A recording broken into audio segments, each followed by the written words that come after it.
Now, most parents wouldn't be willing to go that far. And if you read a book that Koehli recommends called The Incredible Charlie Carew, it's a novel with a main character being a psychopath. And from an early age, Charlie Carew realizes that he's different. And Koehli recommends it as probably the best portrayal of a psychopath in fiction. And Charlie, growing up, can see that he's not quite the same. And what he does is he tries to figure out the correct responses to certain situations. So if he gets in trouble, he learns that the correct response is to pretend that he's crying and to say he's sorry and that he feels really bad. And so from an early age, psychopaths learn these outward cues and the words that we use when in an emotional situation. But the thing is that they're completely acting. They have no awareness of the emotional content behind the words or behind the action. So they may cry, they may be really good at it, they may express joy or happiness or friendship. But these are really just manipulations. They don't feel any of these emotions. And they use these reactions to manipulate us, because that's the way psychopaths manipulate us. They manipulate using our emotions. And again, 9/11 is the perfect example, because the easiest way, as Goering said, to manipulate a person is by using their tendency towards revenge or anger, hatred. You tell a person that they are being attacked, and the person, naturally thinking that the attack is real, is going to want to attack back. And that's just a simple manipulation of an emotional response. And you can get those kind of manipulations from any emotion. You can manipulate towards something that a person wants. So you manipulate them to do something because they'll be rewarded for it.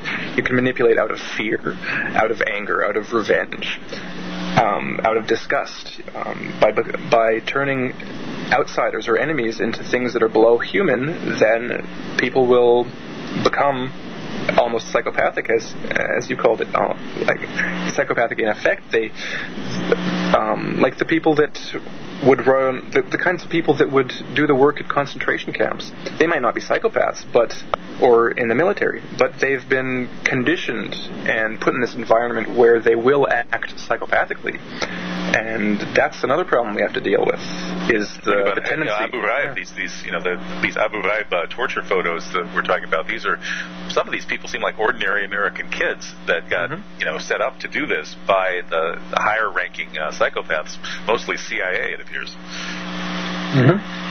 Yeah, absolutely. And, speaking of fictional portrayals of manipulative psychopaths, I think I recently reread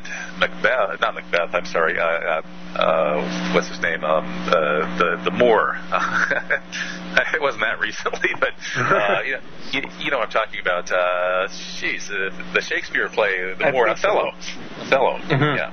And in Othello, the bad guy Iago strikes me as kind of an ultimate manipulative psychopath. He tricks Macbeth into thinking that his wife has been unfaithful and plays on him in a really painful way. It's actually kind of a grueling play to experience.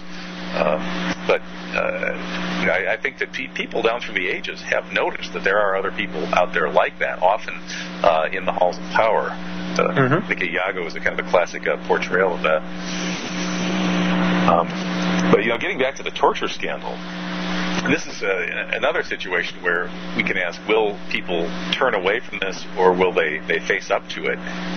Will we get a kind of a public investigation or commission to publicize this and go after the people responsible, or will it get swept under the rug because people just don't want to face it? Yeah, it's hard to say. It could go either way. And of course you'll get people, well, if you look at the criminals involved, chances are you will never get a confession out of them. It was the same way with the Nazis. Trying to get them to admit to what they did is next to impossible.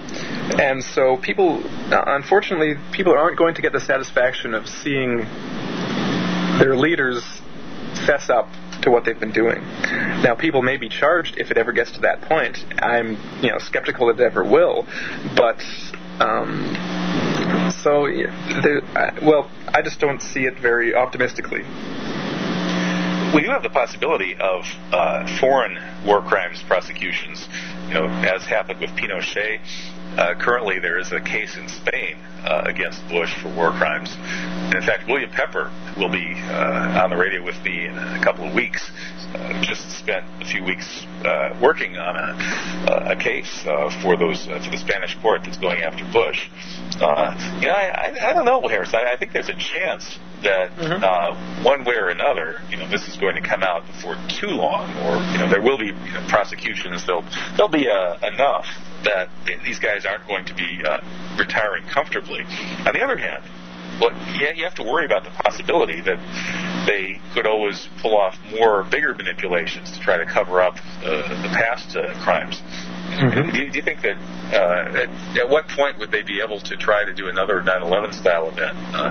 And is that something you see as a realistic possibility in the not too distant future? Well, I don't know. I definitely think it's a possibility, but there are certain things that I don't know if they weren't planning on or what. Because if you look at if they would have done this 60 years ago, I think they would have had an easier job of doing it. If you look at the example of the Reichstag fire, it's been,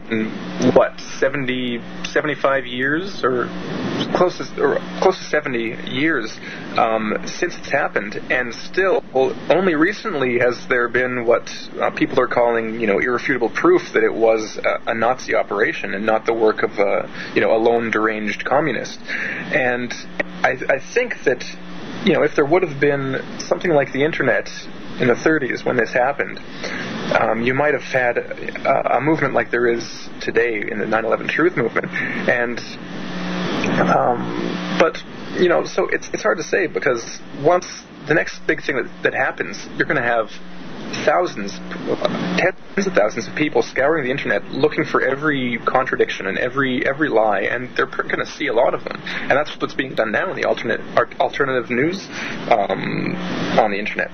So it'll be harder to get away with, but again, the thing with psychopaths is that they don't really have that kind of inner break when it comes to these sorts of things. Like Bernie Madoff, they'll go to the very end, having no clue that they're the ones that are going to pay.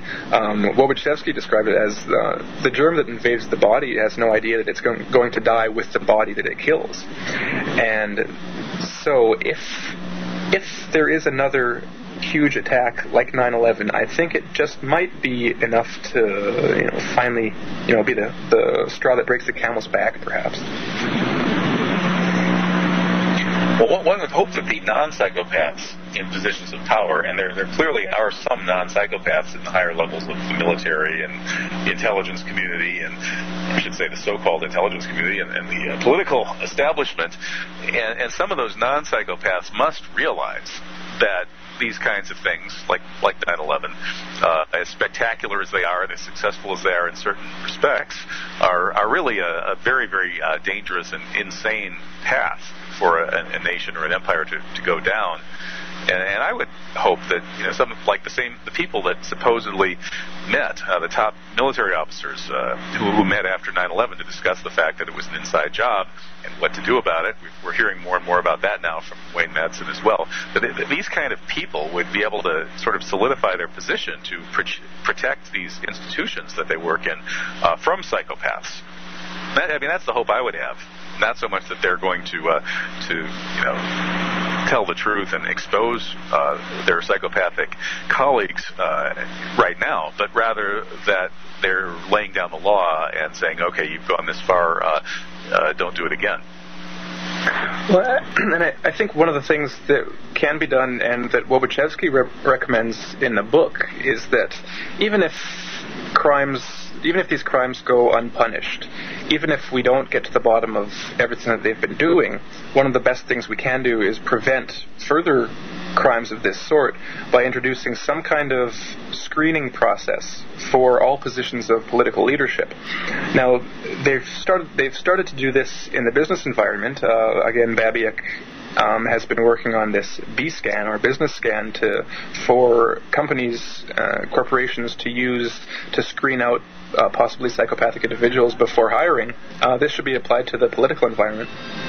Well, unfortunately, I'm afraid that some of these bureaucracies do it the opposite way. They screen out the non-psychopaths. Wayne Madsen got busted in the National Security Agency after he went after some pedophile sex criminals in the intelligence community. Hopefully, we'll turn that around at some point. This is Kevin Barrett talking with Harrison Koehli of Red Pill Press about Psychopaths in Power.